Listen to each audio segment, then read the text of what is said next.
Another Wednesday, another episode. Missed an episode last week, right about Easter break, but we're back. Crescent Sports Report live. I'm Troy Schrader, your host, back with Cole, Evan, Austin. Everybody say what's up. Hi. Hey, hey. How's it going? We're back. Real quick, want to give a shout out to the Crescent. We're hosted by the Crescent, and follow us on all of our socials, especially Instagram, Crescent Magazine. On Twitter, we're Crescent Magazine 1, and Facebook, UE Crescent Magazine. Go ahead, give us a follow, active on there all the time, but appreciate it. Now, since we missed last week's episode, quite a few things have happened. The national tournament happened in the men's NCAA and women's NCAA tournament. The Masters started and finished. The NBA playoffs have kicked off, and now the MLB season has also kicked off. We're about 11 games in, so love this time of the year when everything's going on. It's just a sports lover's dream where everything you could ever imagine is on, except football. But, I mean, you got the XFL for that, so we're thriving right now. But like I said, NCAA tournament happened. UConn just absolutely thrashed everybody in their way. It was quite a run by UConn, if I do say so. It felt like no one was close to them whatsoever. Every game they just really dominated. I mean, even against San Diego State in the championship, they won by 17 points, and no one really even kept them close. It felt like a few times Miami in the Final Four game started to bring it back a little bit, down 20 early, and a few points here and there, like a few runs, get it back to within single digits, and UConn just goes and takes it right back. That was just all those big teams, high seeds being out early. UConn just benefited crazy. Let's see. Trying to pull up the stats for that game. Sanogo, how about him, Cole? What'd you think of Sanogo throughout the tournament? Most outstanding player? Sure. I don't know much about him. I didn't watch many of their games. All I know is that they won it for my cup. Yeah, how about can we get an official statement on the cup too? It's doing good. It's doing good. Do you have that like framed now? Is it like in a vault somewhere, or is it just still chilling in the cabinet where you can like get some coffee in it or something? It's still chilling in the cabinet, and I'm gonna start using it a lot. Got to start with with like let it sit and like keep the tradition alive of never touch the cup, and then it ends up causing a championship. No, I used to use it in between their last championship and now. So I think if I keep using it steadily. So are you gonna go buy like a UNC cup so that I way? already got a UNC cup. Or are you gonna buy another one because now that you called out the power of the cup and now it's alive and well, are you gonna get a UNC cup? Didn't you say you were going to force Cole to buy a West Virginia cup? Yeah, I've been saying that, but he keeps claiming that if I refuse. force him to buy it, the magic's not going to be there, which I get that logic. So I can't say I'm going to force him because I would, if he buys a West Virginia cup, I would love that. I'd go and throw down a little bit of moolah. So we need to force some divine intervention, is what I'm hearing, That's- on Cole I so he mean, could buy a West Virginia I cup. think the next cup I will be buying though is probably Texas. Oh my Oh, god! that'll piss. Get outta here. That'll piss Troy Just to off. spite Troy. Justin, yep.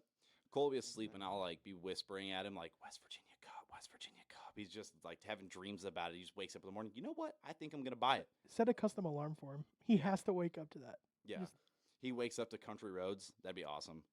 I get him to watch every single game. It's just on his mind. That'd be sweet. I'd love to see a West Virginia championship. If they ever win a championship while I'm alive in basketball or football, I will get a tattoo. I've said it on several occasions before, but What will you get a tattoo of? Just the WVU, or of like if it's basketball, I think you got to get a Bob Huggins tattoo. if Bob Huggins wins it, then I gotta get something with maybe like Huggins smoking a cigar or something, or him on the lawnmower and like Bob Huggins mowed your ass down. One of those. If they beat Texas, maybe like it could be him burying a Longhorn. That'd be pretty sweet. Well, have him shoot it because West Virginia's mascot has a rifle, right? So have him Yeah. just like taking down a buffalo. Or I could have our mascot shooting his gun, him blowing the smoke, and then the smoke is also Bob Huggins' cigar, double meaning tattoo. That'd be pretty sweet. But I don't know. Hey, we got time to workshop it. I think I've got a good 60 years until that tattoo comes to reality. But I digress. Well, I feel like we always get quite off topic whenever it comes to college basketball. But Sanogo, obviously quite a tournament. UConn's looking like a scary, scary team. They're bringing back a lot of their players next year. I think Sanogo comes back. I know some people were saying he might look NBA after his run in the tournament, but You're a 6'9" power forward that plays down low, and you really don't have much game. I don't know how much that's going to – if you can't space the floor or have any other talents on offense other than the ability to score in the post, I don't know how well that translates to the NBA. So why not? Stay at UConn, get your bag, some NILs. He was just a beast. Couldn't be stopped all tournament. And then Hawkins was insanely good. Jackson, he was actually a really damn good passer. I won't even lie. Like, people talk about Marquise Noel absolutely just diming it up. Well, I mean, obviously, 19 assists in one game, but Andre Jackson Jr., he was, I'll tell you what, he had the vision. Like, bro had goggles on the entire tournament. There's some of those passes were nasty. He had that one coming down the court between the legs to that dude in transition right behind him. Nailed the three. That was nasty. But I don't know. Early prediction for next year, it's going to be, I feel like this happens every single year whenever a team wins the championship and they don't have entirely senior lineup. Everyone's like, they're going to win the tournament next year. But early prediction, UConn makes a run. I don't think they repeat because it's extremely difficult to do that. But, hey, I think it's a possibility. I like UConn. Next year, they'll probably be a second-round exit. Second round exit. Yes. Bold. I'm thinking championship next year, North Carolina. How hard? We got rid of Caleb Love. We're back How long did that You take didn't you even to? make the tournament, because we had Caleb Love, and he's gone now. but you also made a final with Caleb Love. Tomato. Yeah. Yeah. But that was when he was good. He's was not good anymore. He was bad last year. Hey, And now he went to Michigan, Yeah. and looks like they're going to be dominating the NIT again. So congratulations to them. hey, no. We should just give 'em First the four, tournament now. first four. We should just give Michigan their NIT championship now, right? I think so, yes. Cole, maybe you can get a cup and Michigan can win the NIT. You can Yeah. you can progressively I go will do down in the that. tournament. I will do To- that. Not next year, but the year after that, you can get a South Dakota State, maybe a CBI championship incoming. West Virginia played in that one year, lost to Grand Canyon. It was sad times. I don't know why the fuck we even accepted the invite to that. I'm like, West Virginia's playing in the postseason. How? You're fucking terrible. And I look, it's the CBI. I'm like, we're playing fucking Grand Canyon. What the fuck? Just go home. Tell the players, go to Cancun. What are we fucking playing in this for? And then we lost, and it was embarrassing. I got so much shit for that. It was unreal. What year was that? Probably 2019. No, 2018. We had Jordan McCabe, so he was a basketball player. Pretty good at cardio too. I like what he does now, content creator and whatnot, but basketball skills leave a little to be desired, I will admit. On to the women's championship. This was, I feel like one that could put women's basketball on the map. Obviously, it's already on the map, but this was one of the most watched games, like just college games of all time, if I'm not mistaken. And it's definitely the most watched women's game of all time. Was it higher than the men's basketball championship I in terms of believe so. viewership? I'm pretty sure that this year's men's tournament was the championship game, was the lowest viewed championship game ever. Yep. That's tough. Which Yeah. it's so it makes sense. Like, nobody knows a thing about San Diego State, and UConn's kind of, they fell off for a little bit, so it's not like they're a true blue blood. But it's really unfortunate that As like, UConn all fell off, though, ever since they won their first championship back in like 99 or 2000, they have the most championships out of any team. Well, yeah, I think but he's just for a talking about the couple last years, like they 10 left years. they left yeah. the Big East, right? Because they were like They're still in the weren't- Big East. Well, they came back. I think they left the Big East for a couple years and like went to like the AAC or something like that, and then they ended up coming back to the Big East because UConn was irrelevant for multiple years after Napier left, and so now I think like recently they just came back or whatever, and now they're obviously pretty good, but it's really unfortunate because it was really good basketball. Like, it obviously it wasn't competitive necessarily when they played, but everybody always, like, if it was Alabama doing this to teams, this would have been one of the most watched games of all time because everybody wanted to see Brandon Miller and all this high touted team just destroy everybody. But since UConn did it, no one cared, and they had big names on their team. Like, Sonogo had been props all year. They were number 1 seed for a lot of the year. I just don't understand why people didn't want to watch this game because it was good. It was amazing basketball. So- not just like big names. When the tournament comes around, everyone loves Cinderellas. But does everyone love Cinderellas? People go in and they might pick their 11 seed to make a run. They might pick their 15 seed to make the Sweet 16. But then when you see Cinderellas continuously make their runs like they did this year, when you have FAU and San Diego State playing to get into the championship, and then you have a 5 seed and a 4 seed, which not many people know about, and it's the least watched game in championship history. So people pick that, but then when it happens, do you feel like it kind of leaves a bad taste in their mouth? It's kind of regret what they wish for? I'd honestly, and I'm asking you guys, would you count that towards because of how UConn dominated the teams that were, quite frankly, you could say they're better than SDSU, and how they just kind of manhandled them, won by 15, 17, 20 points? People might have thought it's just going to be the same. And, they're going to win by 15, 16, and, no contest, basically. Do you think that has an effect on the viewership? No, because I remember back at like some of those old Kentucky teams. Like you look at the Anthony Davis team or the Carl Anthony Town. Like obviously that undefeated Kentucky team ended up losing, but they had one close game against Wisconsin. They pretty much destroyed everybody else. I'm pretty sure in that tournament. And Let's not everybody forget was when talking them up. Let's not forget when West Virginia said they were going to make them 36-1, and then we lost by 36 points in the tournament. Exactly. So like that kind of stuff happens every once in a while, but I don't know. I don't really understand what the deal was with people not necessarily caring about this tournament, because it was one of the most I honestly feel like it's partially the media's fault. Like I watch a buttload of sports shows, nobody talked about it ever. I remember looking back when Zion was there, media everywhere, every single freaking commercial had some college basketball part of it. Now, nothing except for gambling. I think it also comes down to star players. When you have complete teams, you know that they're dangerous to make runs. But when you have like a Zion or someone like that that's going to be a potential number 1 overall pick, people tune in to watch them. But Brandon Miller, obviously, he had some bad press, bad media coming into the tournament. They were an early exit. Zach Edey, National Player of the Year, first-round exit. So you get those early players out, no one really tunes in for that. I mean, you look at the mock drafts incoming, number 1 and number 2 are Wembanyama and Scoot, neither of which play college basketball. So I think the fact that you have some players that are a little less no-name once you get past the round of 32 for the remainder of the tournament is not a good thing. I mean, it kind of puts some people on the map, which might be good for some of like the diehard fans where they come in like, wow, this guy's really good. I wasn't familiar with your game, but like you're a baller. But a lot of people are like, I don't give a shit about this game. I know one guy on UConn. I know no one on San Diego State. Why should I watch this game when UConn has just laid their nuts on everyone's forehead in every game leading up to the championship? That's what I was talking about. Just your point.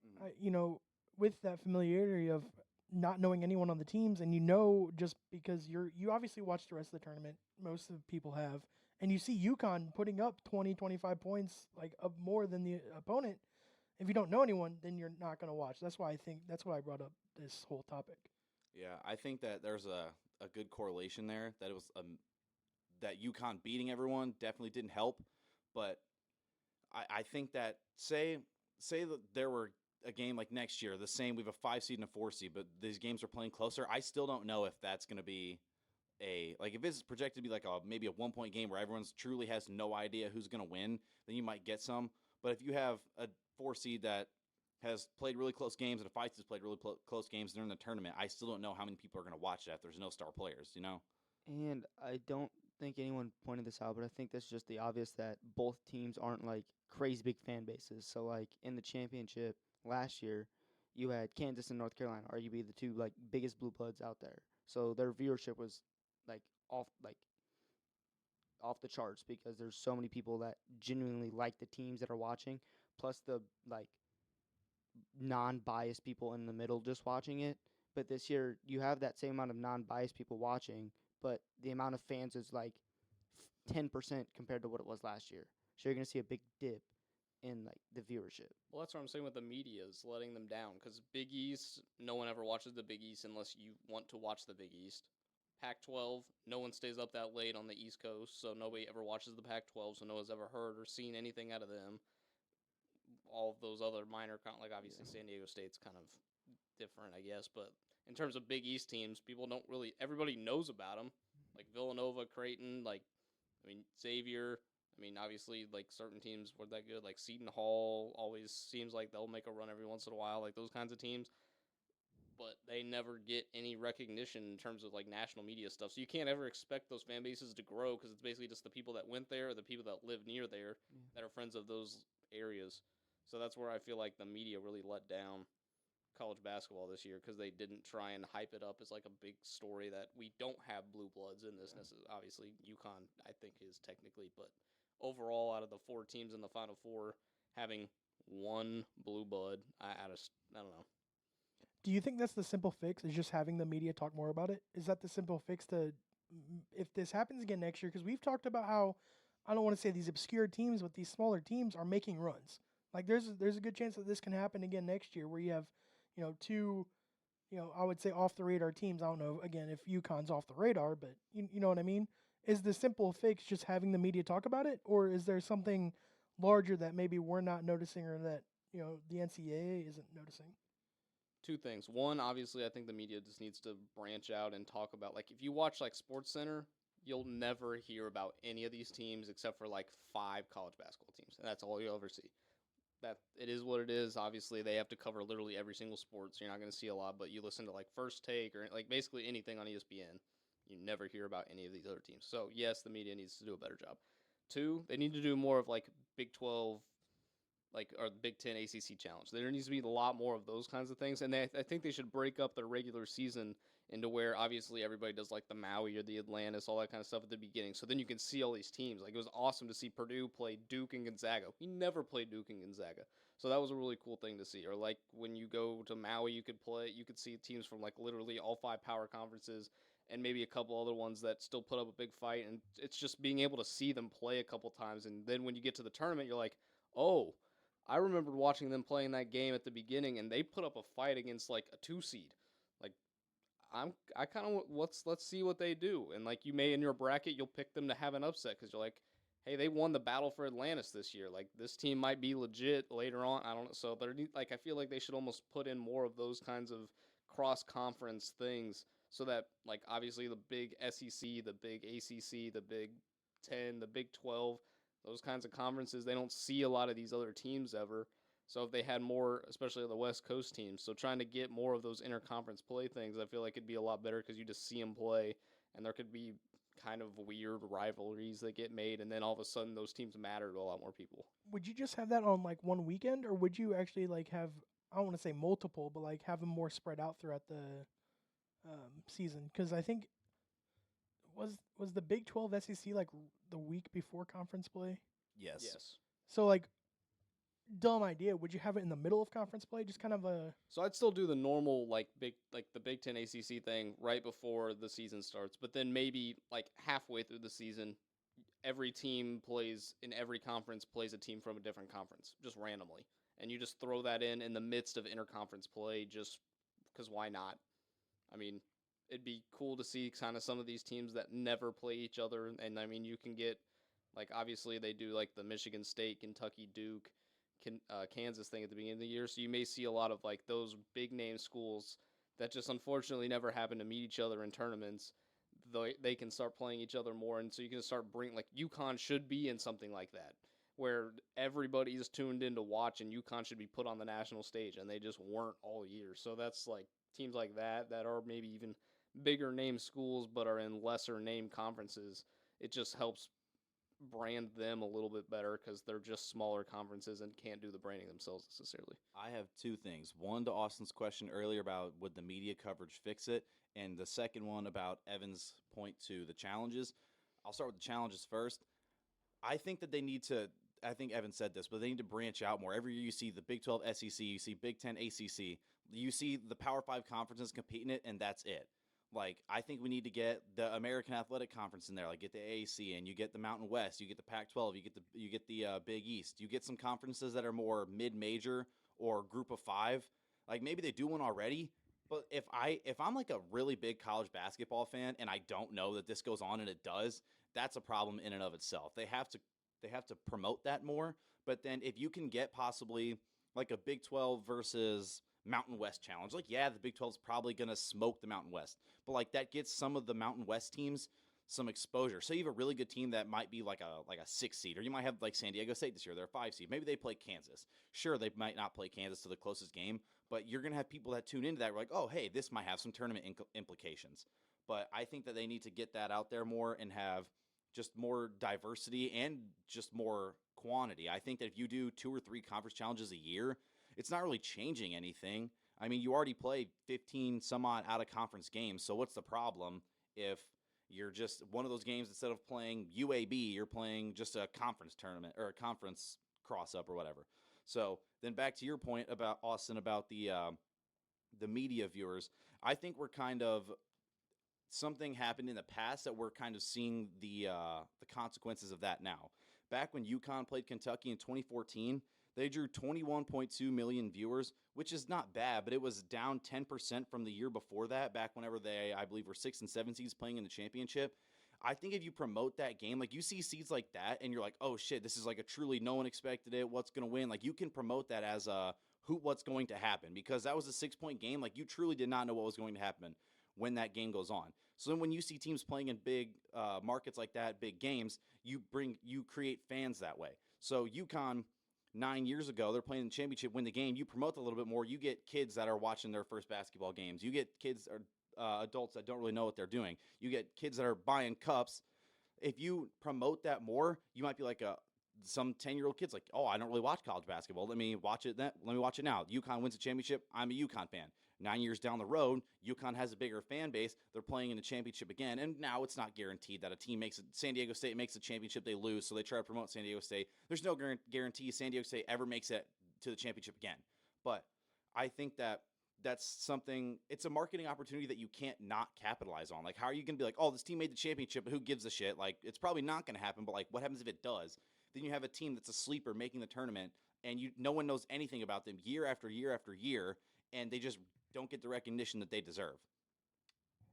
You laid out some really good points, but I know you were kind of cherry picking information. But when you said UConn, in my mind, I was like, oh, UConn's the problem. That's the reason why the viewership's down. Yeah. It's all your fault, Cole. My bad. It doesn't help that they're not a huge state. I mean, UConn doesn't, like Cole said, like this, the population is not big, so you're not going to have a ton of people like outside of the area that are UConn fans. And then San Diego State, you've got so many blue blood and historical programs in California. Like, what makes you just be like, you know what, the Aztecs, that sounds like my team? Like, it's not something that a normal person is going to do. I say that as I live 10 hours away from West Virginia, and I'm a West Virginia fan, but Everybody has that team, though. yeah. But I think the biggest thing is it's unfortunate that there aren't more real sports fans. Mm-hmm. Everybody is TikToked and Instagrammed and all this kind of stuff, right? So if they're not seeing these people all the time in their face doing stupid crap or on highlight reels, they don't care. Yeah, those viral moments really just bring attention. I mean, kind of with the women's championship, I started to bring that up a little bit. But Angel Reese doing "You Can't See Me" to Caitlin Clark, that was huge. It was all over Twitter, all over Instagram, SportsCenter TV. It was everywhere. And this year with the women's tournament, the most watched women's game of all time was the South Carolina-Iowa Final Four game, which was then broken by the Iowa-LSU championship game. And that was a 102% increase in viewers from last year. So they doubled their viewers from the year before. And I think that is a great place to, I don't know how to say this, but to continue building off of that base, I guess. You have some stars that you're starting to market. Angel Reese is going to be back another year. Paige Beckers is going to be back. Haley Van Lith entered the transfer portal. Caitlin Clark, obviously, huge mega star. I think that you need to just capitalize on them more. Like on Instagram, I know that there are some accounts that will post, like Cole has a big problem with this. Barstool Sports never posts sports. You have House of Highlights that people call House of LeBron, House of Jokic, House of LaMelo. Like, they just only post the same players.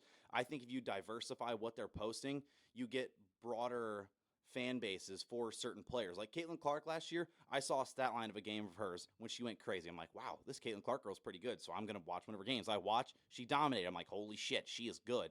So I've been watching some Iowa games from last year. Like halfway through, I started watching a few. I watched a bunch of them this year. So I was kind of informed with the women's tournament going on because I saw someone do good and then someone highlighted their performance. So then it got me tuned in. I think that's the way they need to go, but sometimes it feels like great performances like that just fly under the radar, and it's a travesty. I also think you need to keep having these personalities, like Angel Reese basically talking her shit to Caitlin Clark and like showing off the ring. Like, you need that in any sport, honestly. And I don't know if it's recency bias. Like, obviously you have, great women's basketball stars, but like this was the year I paid attention to most because you had these personalities talking their shit, and then they were backing it up on the court on the same night with 30, 35 points. I think that is so important. I think you're right. I think that is something they absolutely have to market for next year and the years going on. I think they need to both college basketball for women and men need to do what I am going to call the Vince Carter effect. So like obviously the 90s NBA exponentially took off. They started with Magic and Bird, right? And then they ended up basically just saying we're just going to use our stars and get popular and everybody's going to love us. So they got Jordan in, they got Barkley in, they got Shaq in, they got like Penny Hardaway, they got Malone, they got like all these massive name people and just branded them and franchised them. Vince Carter is one of my favorite players of all time. I will argue him into one of the top 50 players. Some people will have him outside the top 75. You can put him wherever you want.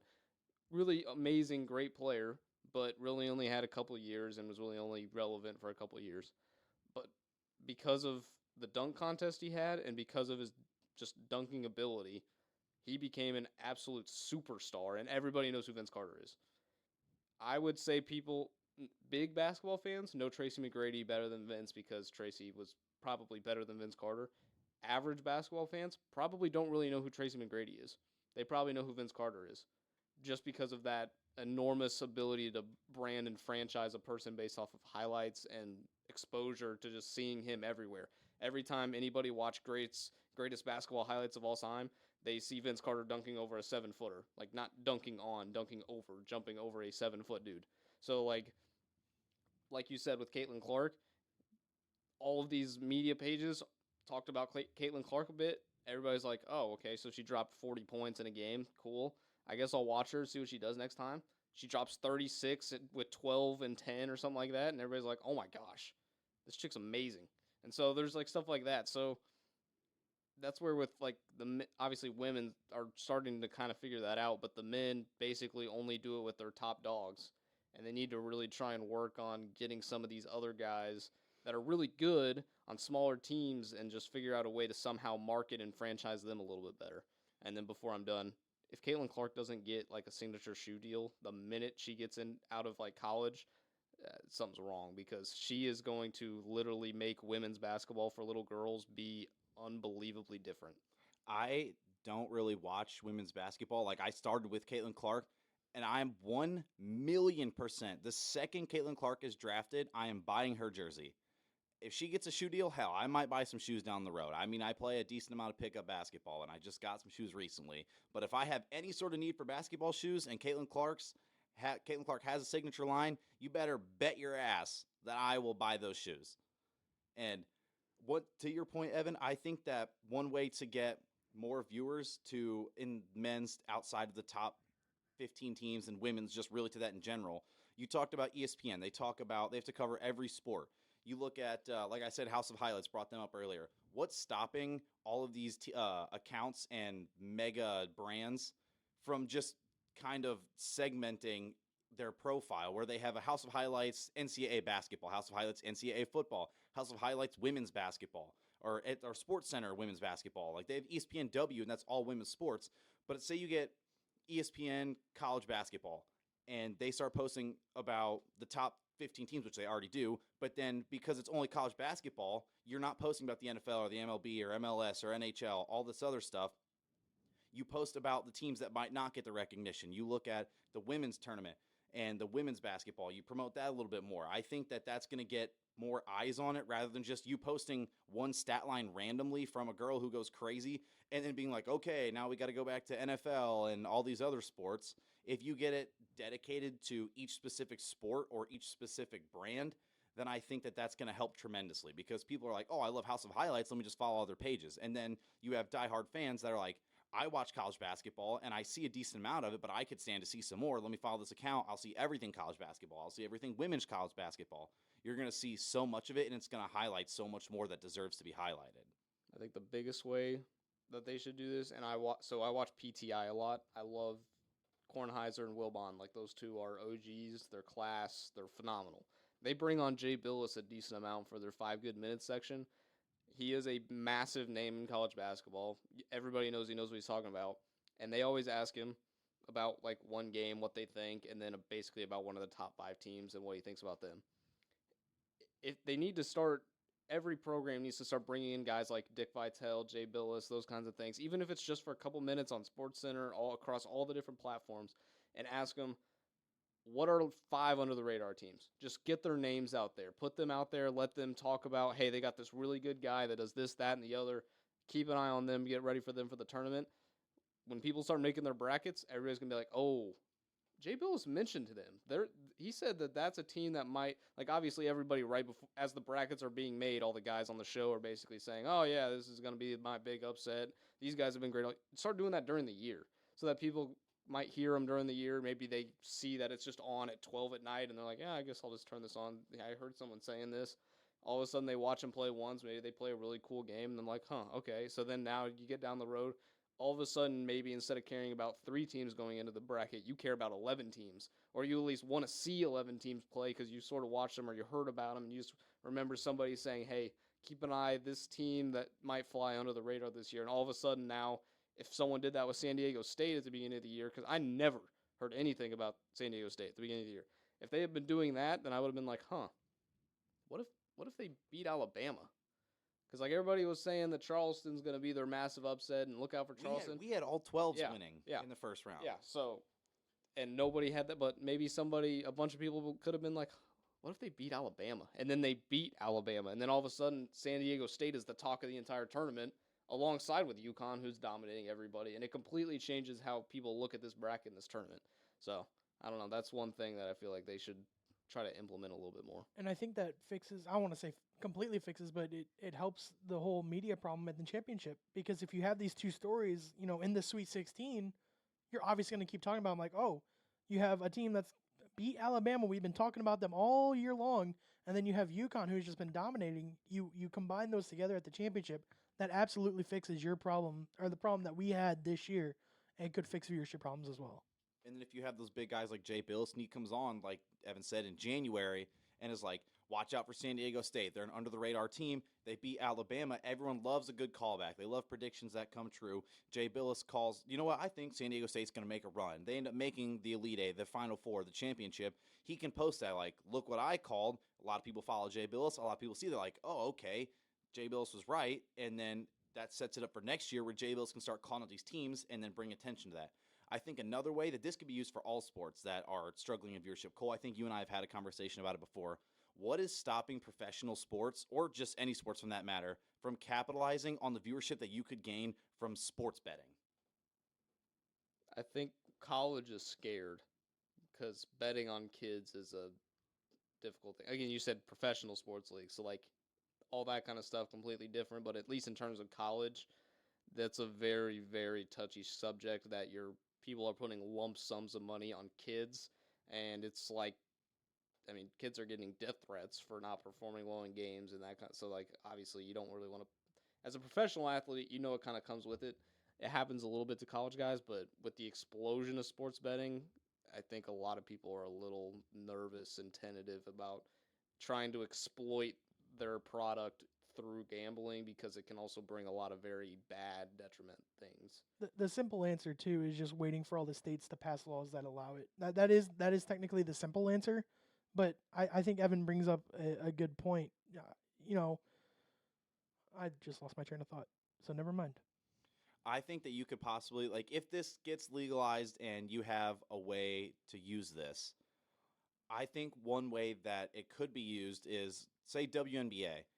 You have partnered with the WNBA. You put sports books in some of the arenas. You have boosted odds on like a Tuesday night. Like, hell, I've got friends that will bet on Russian ping pong to stay up 2 a.m. just to watch some sports that they have some money on.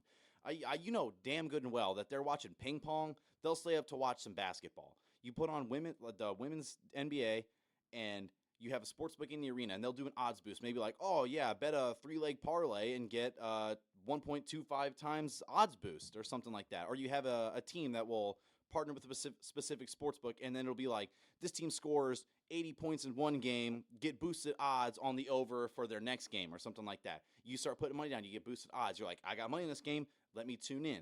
I mean, you're not really going to create fans that way, but I think that once you get people involved in it, that's the most important part for marketing. You get people to be fans, and then you just slowly try to get them to build up that ladder, and then they become more and more avid fans. But once you get those people in, it's their first step. Then you can start capitalizing on getting that. Okay, pick your team. Okay, watch games more. Now the playoffs are on. Now you slowly get up that ladder. So I guess my question with that, and this is obviously not something you would know, the sportsbooks would have to do a massive demographic check, or I guess the pro teams would have to do a massive demographic check to see, are the people that are kind of sports fans the ones doing all the sports betting, or is it the people that are real sports fans doing all the sports betting? Because unless you can somehow try and pick up I'll watch sports if it's on, there's a bit, I guess I'll watch the Super Bowl, like things like that. If they're trying to get those people into betting, then maybe it'd be profitable. But just by trying to utilize the people that are sports betting to turn them into bigger fans, I would question to think that all the people that are sports betting are already the people that already care about sports and watch it anyway. Yeah, that's a good point. But this was more when I was thinking of it, women's basketball. But they have a viewership problem. And there are so many people that sports bet, so many people that watch sports, yet no one watches women's basketball. So I know that there probably aren't people that are putting on sports bets and do not give a shit about sports, because then you're just throwing money down. Like at that point, you're playing games of chance. Go to the damn casino, play the slots. But if you're interested in sports at all and you're sports betting and people give you odds boost or something like that, or like a partnership, and you start watching those games, then like I said earlier, it's going to create the fans. But there are so many people out there that already watch all these other sports, but have not had the door open to them to other sports that are available and high quality, and those sports are just begging for people to watch. I think that you asked that demographic, and it's definitely one that where everyone's like, oh, they might think that it's a sports fan, they're already watching sports. But women's basketball is begging for sports, and you have a whole lot of people here who already watch sports and will watch the games they bet on. So I think they've definitely got room to just be like, I watch basketball, I watch women's sports, let me watch women's basketball. Yeah, I don't really want to get into this, and this is an extremely touchy subject for a lot of people, and so hopefully the people listening to this don't get mad at me. I probably will not say what I mean, and it probably will come across worse, but women's basketball is always kind of going to be a problem because, one, the product, they're trying to play the same game as men, which in a lot of sports is no big deal, but they can't do the things that a lot of the men can do in terms of, the biggest thing is dunking the basketball. Skill-wise, and I forget who the girl was. It might have been like Sue Bird or somebody was saying, if you put me up in like a three-point shooting contest or a skills competition or anything like that, I feel like I could hold my own against practically any guy in the NBA. If you play me one-on-one, I'm going to lose to the worst guy in the NBA because he is just so much bigger and stronger and more athletic. It's just, you just can't handle that necessarily. And a lot of their problem also in terms of why people, they're really struggling with a fan base is that they can't produce enough players because little girls, they'll play basketball as they're growing up. It is what it is, whatever. But they die out of the sport because they end up moving on to either track because they're really fast, volleyball because volleyball, again, this is where it's controversial. Volleyball is more of a glamour sport. You see a lot, especially like when you look at like beach volleyball, things like that. That's usually where the more glamorous women play. Football, you have like the bikini league or whatever, so that's irrelevant. But you look at a lot of those kinds of sports. There's a lot of different people playing different stuff. And then but you could talk about sports like tennis. Serena Williams, everybody watches her because she does everything that guys do. Maybe if she played like Roger Federer one-on-one, she'd get smoked. We don't really know. I've heard from some people saying that if Serena at her peak played in a men's league, she would have maybe cracked the top 100, which is insane. But at the same time, when you're watching her play tennis, you're watching phenomenal tennis. If I'm not mistaken, when Serena was number one in the world, she played like the 200th ranked man in the world and got swept. Okay, so again, but when you watch her play that sport, you can't tell that there's a big skill gap or that there's an athleticism gap because you just can't tell by seeing it or whatever. And so that's where with girls basketball it's so hard because athletically they can't do the things that men are doing, so it's not looked upon as necessarily an enjoyable sport. And then again, going back to in an age of body image and self-image and all that kind of stuff, to be a women's basketball player, you usually have to thicken up and build a lot of muscle and kind of transform your body into a different type of body that women don't want to look like. And so obviously, I mean, there's some people like Candace Parker is a very, still looks very feminine, quote unquote, I guess you could say, and is still extremely strong and dominant. But there are a lot of girls, you look at, what was the girl's name on LSU? I forget her name, but she was short and stocky and built, and she was a phenomenal player and a great piece for their team. But a lot of girls probably watching that were like, oh, I don't want to look like that. So that's where I think a lot of their problem stems from, that they can't grow their fan base out of young girls because they can only get so many young girls that will fall in love with basketball.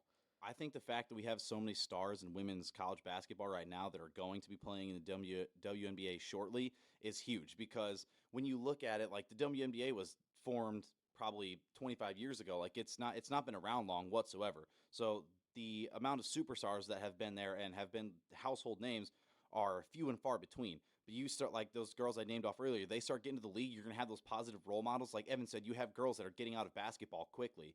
If you have Caitlin Clark in the WNBA, you have Paige Beckers, you have Haley Van Lith, Angel Reese, you have all these people, they're going to start getting into basketball more. They're going to be like, 10 years ago, people were watching WNBA like, I don't know any of these people, and then they have no one to look up to, no one that, because whenever I was a kid, I'm like, I'm going to be like LeBron James. I'm going to be like, trying to think of a quarterback off the top of my head. I'm going to be like Peyton Manning, like all that shit like that.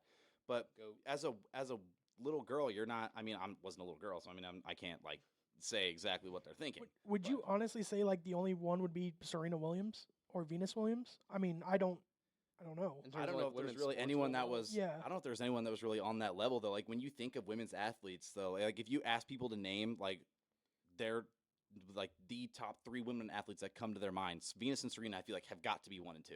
Yeah, I'm just trying to think back when I was in, like, middle school. Like, I could tell you so many phenomenal male athletes, and I knew, like, obviously Serena and Venus Williams were amazing. I could tell you, like, Alex Morgan, Abby Wambach from soccer. I'm forgetting the names, but the 2 sand volleyball girls that like destroyed everybody for however long, they won 3 gold medals. Those 2 were phenomenal. I could, like, Tamika Catchings, I knew who that was. Like, I knew a lot of those kinds of people. Cheryl Swoops, Cheryl Miller. Like, I could tell you WNBA players. I could ask every single girl in my middle school if they knew who any of those people were, and they would say no. And it's like, it's not a slight towards women's sports No, at it's all. not. It's literally, I hate to say it, it's kind of the facts. Like they're in a tough position, and Troy's right. I think you absolutely, like, if you're the WNBA, capitalize on these players that are coming to your league. Absolutely, you need to get that growth ASAP to get these young girls getting interested in basketball again and actually sticking with it. So they need to make it cool. They really, like, that was the one thing that with basketball, at least, like, that's like from a demographic wise, like AI kind of did a different thing for basketball and kind of brought it into a different type of culture and made it really popular. Obviously, it boomed in the 90s, but then it transformed and brought in a whole new demographic with Allen Iverson. Women's basketball has to do the same kind of thing, where they're not just getting the girls that their dads wanted them to play basketball, so they played basketball for however long, and that's the only reason they know about these things. They need to somehow, and I think social media could be a huge boost for this, is they basically just have to figure out how to turn these young stars into extreme popular superstars.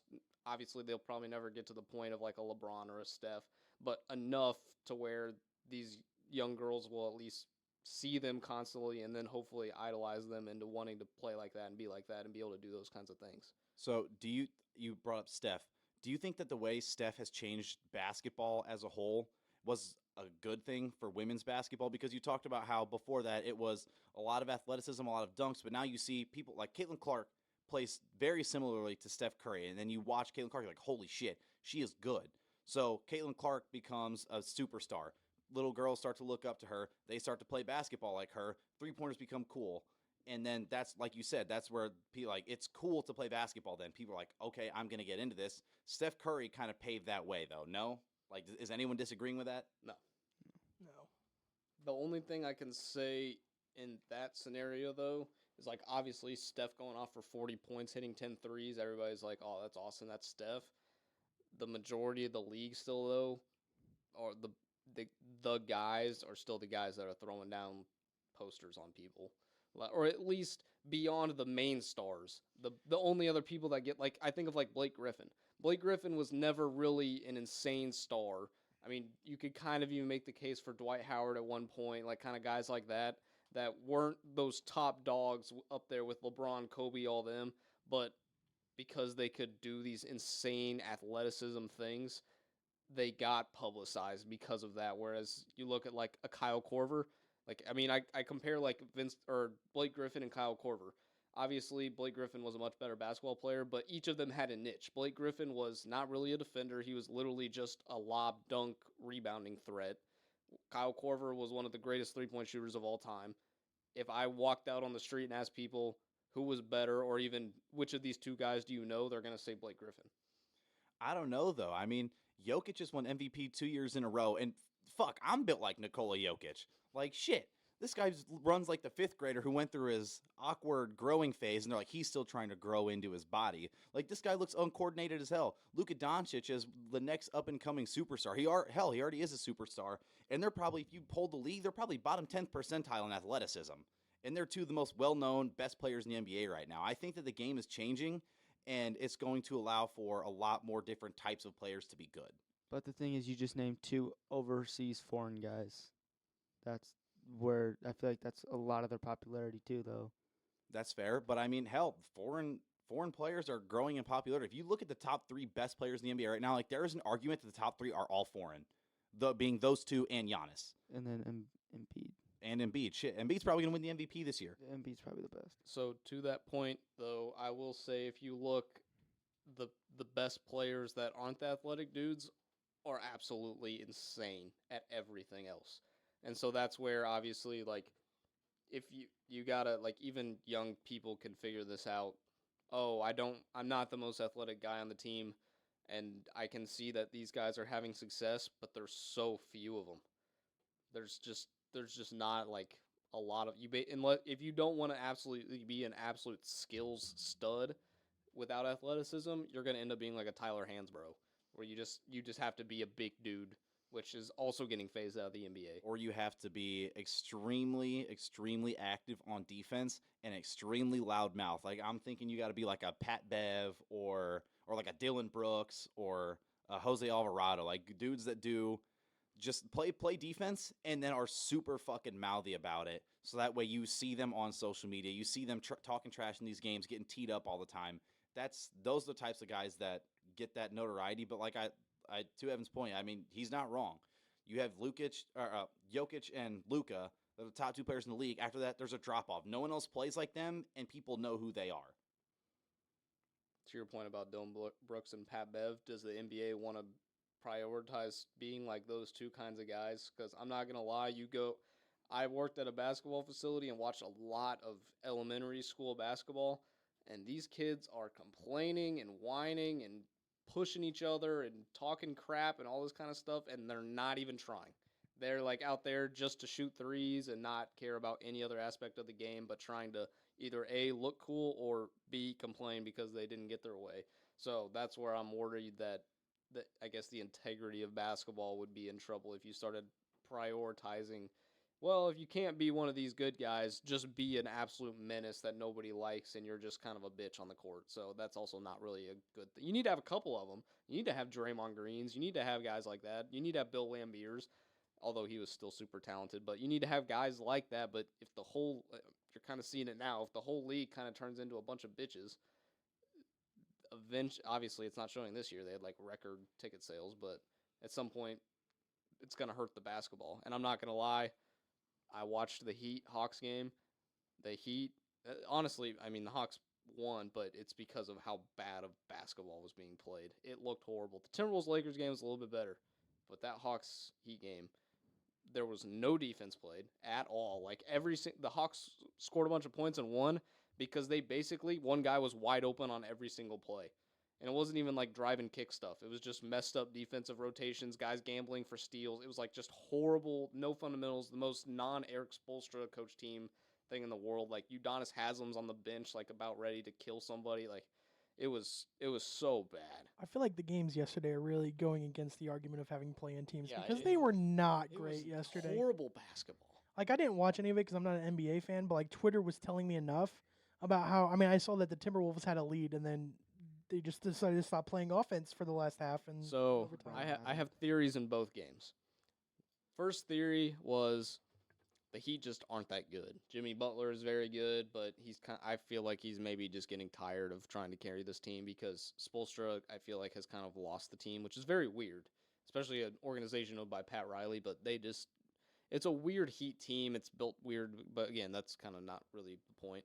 The Hawks are just what the Hawks do. They don't care about anything. They're just going to go out there and try and outscore you and do whatever and look flashy, and sometimes they win, sometimes they don't. It is what it is. In terms of the other game, at first I thought the Lakers were throwing because they wanted to play Denver and not Memphis, and then I think the Timberwolves were like, oh crap, we're going to have to play Memphis if we win this game. We don't want to play Memphis because they just beat us last year, and we're not as good as we were last year, and they're better than they were last year. So let's go play Denver instead, who hasn't done anything in the playoffs. So I'm almost wondering if there was a little bit of let's just throw this game because they have to play who? The winner of the Pelicans and the Jazz or something? Is that who it is out west? Pelicans and Thunder. Thunder? Yeah. Two horrible teams. Yeah. Like those are just awful basketball teams. So I'm almost wondering between those games, I mean, maybe both teams just didn't really play that great. Obviously, the Timberwolves were down two important pieces, but I'm wondering if they were kind of like, we kind of can choose who we play. And I would rather play Denver because, yeah, you got Jokic. Jamal Murray is not the same Jamal Murray. Michael Porter Jr. will probably have some weird back thing happen, and he won't play. Aaron Gordon's not really that good at basketball. Like, I would totally – I mean, their own coach is calling him soft left and right, so I would rather play Denver than Memphis because once Jaw turns on playoff Jaw, especially for the Timberwolves who have no defensive guards, that's a problem. You play the Nuggets, all you got to do is wait for Michael Porter Jr. to get the ball and then send all five guys at him because you know damn good well he's not passing that rock. Dude's career high in assists is probably 1. This dude catches the ball and shoots ball. He sees nothing but the rim when he's out on the court. It's kind of funny watching like the TikTok highlights though. That does crack me up. But on to we talked basketball for a long time, but this past weekend. I'm sorry. Yes. I just really want to talk about the AD play yesterday. Okay. And fouling. I mean, look, there's a reason I'm here in Evansville and he's on the court making millions of money, so I can't really say anything. Why the hell are you fouling on a 3-point play? I know there's a lot going on. You have testosterone, you have adrenaline going on. Like, there's a lot in play. But just by watching the shot, again, different view. He's on the court. I'm watching from a screen. That shot was nowhere. Like, that wasn't going in 100 times out of 100. Two things. One, Mike Conley was like 7 for 8 from 3 or something. So you have to contest and jump a little bit because the guy literally is not like. The last thing I thought that was going to happen was him to hit the corner of the backboard, which is what happened. I expected him to make it more than I expected that to happen. 2, when you're playing, it's really hard, especially now with this new landing zone thing. Like he technically landed right next to him, foot to foot. He didn't actually I don't think his foot was under Mike Conley's foot. I couldn't really tell if he kind of ran into him afterwards a little bit, but he kind of came in an angle. I would have made the exact same jumping play to try and block it, but I'm not 7 feet tall, and lanky, so it's just unfortunate, I guess. Like, obviously, the rule is do not ever foul a 3-point shooter because you just made their odds of scoring 3 points skyrocket to 75% instead of a 33%. So it's really tough. Like you can't foul there, obviously, but you have to contest. So it's a really difficult thing. And sometimes if it's maybe he completely thought he had more than enough space to land, not hit him, but adrenaline kicked in because it's the end of the game, and all of a sudden he got a little extra muscular motivation and jumped a little bit farther than he thought. I don't. It's really tough, and as somebody who cares about basketball fundamentals, I'm always like, why did you foul a 3-point shooter? You idiot! You are so stupid. You can't do that. But from a person that also loves playing basketball and has felt those weird spurts of extra adrenaline and emotion and that kind of stuff, sometimes it's kind of like, at least he tried. Yeah. At least he jumped at him. Like, there's sometimes when guys go up and take a charge that's like a stupid idea. Like, the guy's coming in clearly at an angle. There's no way you're going to be able to take a charge. You get a dumb blocking foul for your 6th foul. Now you have to sit down, can't help your team. Or like Karl Anthony Towns, there was one where he like tried to block out AD. AD slipped around him. The rebound was going away from both of them. AD kind of ducked his shoulder down to about Cat's waist, and Cat just put both arms in his shoulder and pushed him onto the ground, got a stupid foul call, and got sent to the bench. It's like stuff like that you're like, what are you doing? But at the same time, it's really hard not to think about doing some of those looking back, stupid things in the moment. Like like I said, I'm not questioning the heart, the hustle. Like I think you're right, and it was the right play. It's just I don't know. It just you saw the shot again. Maybe you didn't. Maybe adrenaline is blinding you. Like, oh, this person's taking a shot. I gotta stop him. Maybe that's what it comes down to. It was such a bad angle. I also think he thinks he can block every shot, which he blocks a buttload of shots that he blocked like 3 floaters. Floaters are the move they teach you as kids. You can't get blocked when you shoot a floater, and he blocked 3 of them last night. So when like maybe he just felt like he did have the angle to actually maybe just get a finger on it, or at least be a 7-foot human running at another 6-foot human shooting a 3. Like there's all those kinds of things on top of it. I don't want to defend him because that was an incredibly stupid thing and it almost cost him a game, and you can't foul a 3-point shooter, especially at the end of the game. But I don't know. It just so weird. I guess my real answer, the Lakers are very unfundamental.